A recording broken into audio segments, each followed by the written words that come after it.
Kala mo pagmamahal, pero unti-unti mo na palang sinasakal ang anak mo.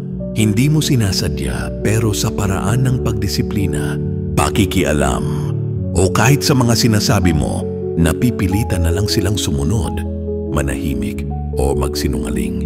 Kaya sa video na to, pag-uusapan natin ang 6 na senyales ng pagiging isang toxic na magulang. Mga bagay na akala mo ay tama, pero unti-unti nang nakakabigat sa anak mo. Senyales numero 1. Lagi kang nakikialam. Kahit sa maliit na bagay, ginagawa ko lang naman to para sa ikabubuti ng anak ko. Yan ang laging nasa isip ng magulang. At totoo naman, gusto lang natin silang maprotektahan at mapabuti ang buhay nila. Pero minsan, sa sobrang pakikialam natin, sa lahat ng ginagawa nila mula sa damit na isusuot, kulay ng gamit, hanggang sa mga desisyong kaya naman nilang gawin mag-isa, hindi natin namamalayan. Unti-unti na pala natin silang sinasakal. Ang tawag dito ay micromanaging. At sa totoo lang, hindi mo ito agad mapapansin kasi akala mo concern lang. Gusto mo lang silang tulungan. Pero sa mata ng bata, ang dating mali ako. Hindi ako marunong. Hindi ako pwedeng magdesisyon mag-isa. Tuwing may gusto siyang gawin at binabago mo, tuwing may choice siya at kinokorek mo, ang natutunan niya, kailangan niya ng approval. Hindi sapat ang sarili niyang desisyon. Ayon kay Erik Erikson, mahalaga sa development ng bata na matutong maging independent. Pero kapag palaging may pumipigil o nagkokontrol sa kanila, ang natututunan nila ay duda sa sarili at takot sa pagkakamali. Kaya paglaki nila, laging may tanong na, tama ba ito? Okay lang ba to? Pwede ko ba to?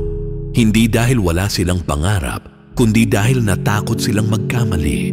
Kaya kung gusto mong lumaki silang may tiwala sa sarili, tigilan mo muna ang pagkorek sa maliliit na bagay. Hayaan mo silang pumili ng gusto nilang isuot. Hayaan mong gawin nila ang school project nila kahit hindi perfect. Tanungin mo muna kung gusto ba nila ng tulong bago ka makialam.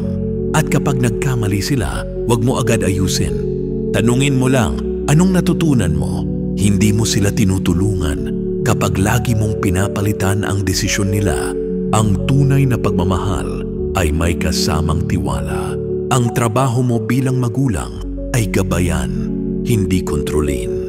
Turuan, hindi diktahan. Hayaan mong matutunan nila kung paano tumayo, magkamali at bumangon dahil alam nilang may magulang silang naniniwala sa kakayahan nila, hindi sa pagiging laging tama mo. Senyales numero 2. Ginagamit mong utang na loob o sakripisyo para kontrolin sila. Madalas hindi sinasadya ng magulang, lalo na sa Pilipinas, yung pagsasabing, ginawa ko lahat para sa'yo. Wala akong inisip kundi kapakanan mo. Tunog pagmamahal pero sa anak, parang may utang na kailangang bayaran, hindi pera, kundi pagsunod, pagsakripisyo, at pag-abot ng mga pangarap na hindi naman nila pinili. Sa sobrang lakas ng kultura natin sa utang na loob, nakakaligta ang tanungin kung kailan naging transaksyon ang pagiging magulang. Totoo, malaki ang sakripisyo ng magulang, pero kapag paulit-ulit mo itong ipinaalala, parang sinasabi mong may utang ka kaya wag kang kumontra.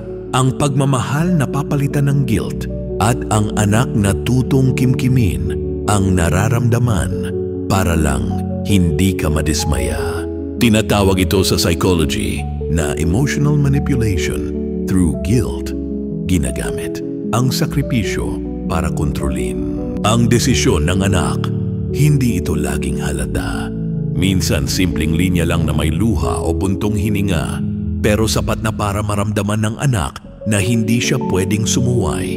Kaya maraming anak ang tahimik, sunod lang ng sunod.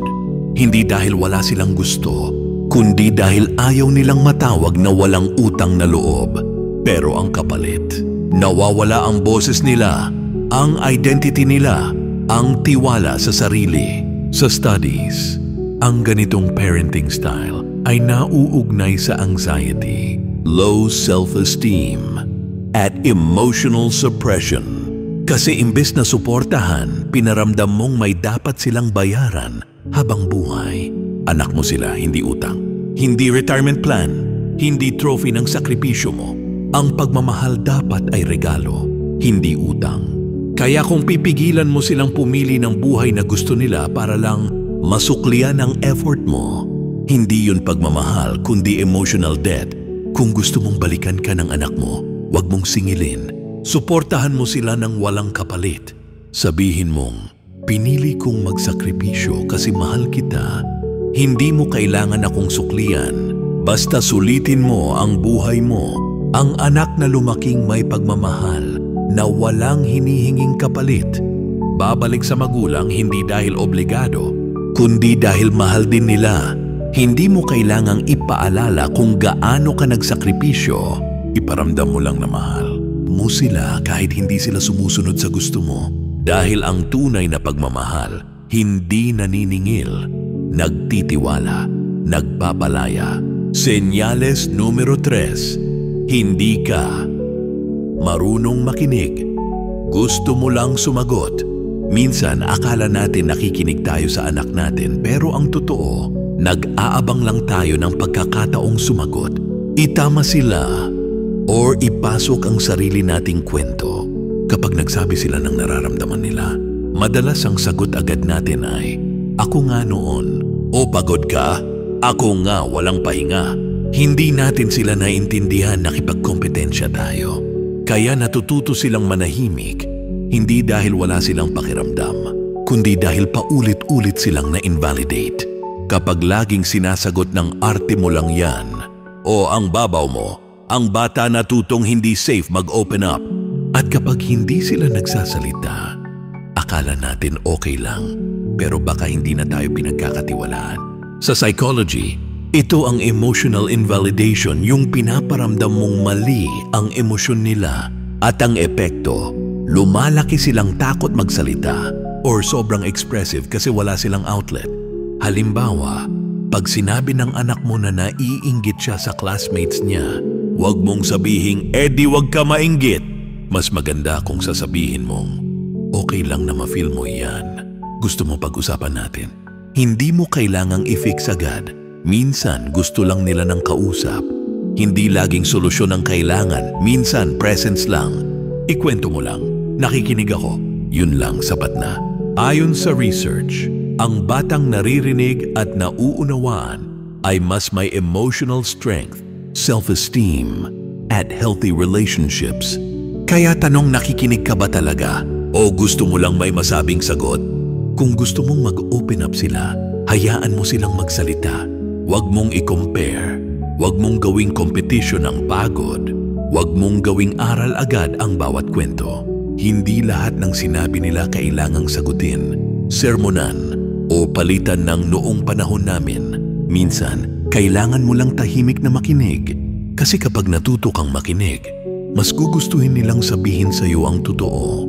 At sa dulo, mararamdaman nilang hindi ka lang magulang, kundi safe space din. Senyales numero 4, pinipilit mo sila maging version ng sarili mong pangarap. Walang masama sa magulang na may pangarap para sa anak, pero nagkakaproblema kapag yung pangarap na, yun ay hindi na para sa bata kundi para sa sarili mo. Kapag gusto mong mag-abogado siya pero chef ang gusto niya, or pinipilit mong kunin ang kursong may pera kahit doon siya hindi masaya, hindi mo man sinasadya, pero pinaparamdam mong mas mahalaga ang plano mo kaysa sa puso niya. Kaya kahit gusto niyang ipaglaban ang gusto niya, natatakot siyang ma-disappoint ka. Sa kulturang Pilipino, madalas ipinapasa ng magulang sa anak ang pangarap nilang hindi natupad. Pero anak mo siya, hindi second chance mo. Hindi siya trophy ng mga pangarap mong nabitin. Ang tawag dito sa psychology ay parental projection. Yung frustrations mo, ipinapasa mo sa anak mo. Kaya tuloy, hindi sila nagiging sarili nila, nagiging version na lang ng expectations mo. Kahit kita mong masaya sila sa ibang bagay, pipigilan mo kasi hindi mo nakikita ang value kung hindi ito practical o kumikita. Pero paano kung ang sukatan ng success para sa kanya ay kaligayahan, hindi pera? Kapag palagi mong pinipilit ang gusto mo, unti-unti mong binubura kung sino talaga sila. At kahit hindi mo sinasabi, nararamdaman nila. Kaya kahit magtagumpay sila sa mata ng iba, sa loob nila, pakiramdam nila hindi sila buo. Ang totoo, gusto lang ng anak mo na pakinggan mo sila. Suportahan kahit iba ang gusto nila. Hindi mo kailangang laging umintindi, minsan sapat na yung naniniwala ako sa'yo. Hindi sila anak para sundin ang plano mo. Anak mo sila para mahalin, gabayan at palayain. Ang tunay na success ay hindi yung nagawa nila ang pangarap mo, kundi yung natupad nila ang sarili nilang pangarap habang alam nilang buo pa rin ang suporta mo. Senyales numero 5. Hindi mo sila tinuturuan magdesisyon dahil gusto mong ikaw palagi ang huling salita. Madalas gusto mong ikaw ang masunod bilang magulang. Kasi mas matanda ka, mas may alam ka. Pero kapag lagi kang may huling salita, hindi natututo ang anak mong magdesisyon. Unti-unti silang natutong manahimik kasi alam nilang kahit anong sabihin nila, sa'yo pa rin ang final say. Ang desisyon ay parang muscle. Kapag hindi nagagamit, nanghihina. Kaya kung sa lahat ng bagay, ikaw ang nasusunod mula sa pagkain, damit, course, hanggang sa pangarap nila, hindi sila matutong tumayo sa sarili nilang paa. Hindi ka tumutulong kapag kinokontrol mo lahat. Ang guidance ay hindi kapareho ng domination. Kapag sinasabi mong ikaw bahala, pero pinaparamdam mong mali siya kapag hindi ka sinunod. Hindi mo siya tinuturuan magdesisyon, tinuturuan mo siyang matakot. Ang mga batang hindi pinapayagang pumili ay lumalaki na laging dependent. Walang tiwala sa sarili at takot magkamali. At ang pinakamasakit, ikaw mismo ang nagturo sa kanilang ganoon. Kahit sa simpleng bagay, gusto mong ikaw ang tama mula sa ayos ng kwarto hanggang sa show na pinapanood. Pero ang tanong, gusto mo bang lumaki silang robot na sunod lang ng sunod? O tao na marunong tumindig kahit alam nilang iba ang choice nila? Ang tunay na respeto ay hindi blind obedience, ito yung may paninindigan, pero may respeto pa rin. Kaya kung gusto mong lumaking matatag ang anak mo, turuan mo silang pumili, hayaan mo silang magkamali. At imbes na sabihing, sabi ko na nga ba, tanungin mo lang, anong natutunan mo? Kasi doon sila lalago hindi sa pagsunod, kundi sa karanasang pinili nila. Hindi mo kailangang hawakan ang lahat ng desisyon para maging mabuting magulang. Minsan, ang pinakamabuting magulang ay yung marunong magtiwala. Senyales numero 6. Guilt trip at emotional blackmail. Ang gamit mong disiplina. Walang masama sa disiplina, pero kung ang gamit mong paraan ay guilt trip at emotional blackmail, hindi natututo ang anak mo, natatakot lang sila. Yung mga linyang, ginawa ko lahat para sa'yo, o ako na nga ang nagsakripisyo, tapos ganyan ka pa, ay hindi disiplina, kundi pananakot gamit ang emosyon. Sa halip na maintindihan ng anak mo kung bakit mali ang ginawa nila, natututo silang kasalanan nila ang pagod mo, ang lungkot mo, ang lahat ng pagkukulang mo. Lumalaki silang may toxic guilt, laging may takot, laging may pressure, laging may utang. Hindi sila gumagalaw dahil naiintindihan nila ang tama, kundi dahil ayaw nilang masaktan ka. At habang tumatagal, nawawala ang totoo nilang damdamin kasi natututo silang umiwas, mag-adjust, at magsinungaling para lang walang drama. Sa bahay, para silang naglalakad sa minahan, isang maling salita lang, sasabog ka na. At kapag naging tahimik na sila, hindi dahil okay sila, kundi dahil hindi na safe magsabi ng totoo. Kung gusto mong matuto ang anak mo, ituro mo ang dahilan kung bakit mali ang isang bagay, hindi yung kasalanan nila ang nararamdaman mong pagod at sakit. Huwag mong gawing batayan ng pagmamahal ang utang na loob. Mahal ka nila hindi dahil may utang sila sa'yo, kundi dahil naramdaman nilang minahal mo sila ng walang kondisyon. Ang tunay na disiplina ay nagtuturo ng unawa, hindi guilt. Kung gusto mong lumaking responsable ang anak mo, turuan mo silang gumalaw dahil naiintindihan nila ang tama, hindi dahil natatakot silang i-disappoint ka. Walang perpektong magulang, lahat tayo nagkakamali. Pero kung may mga ugali kang nakita sa sarili mo, hindi pa huli ang lahat para magbago. Ang anak mo ay hindi project, hindi tagapuno ng kakulangan mo, at hindi tagapagbayad ng sakripisyo mo.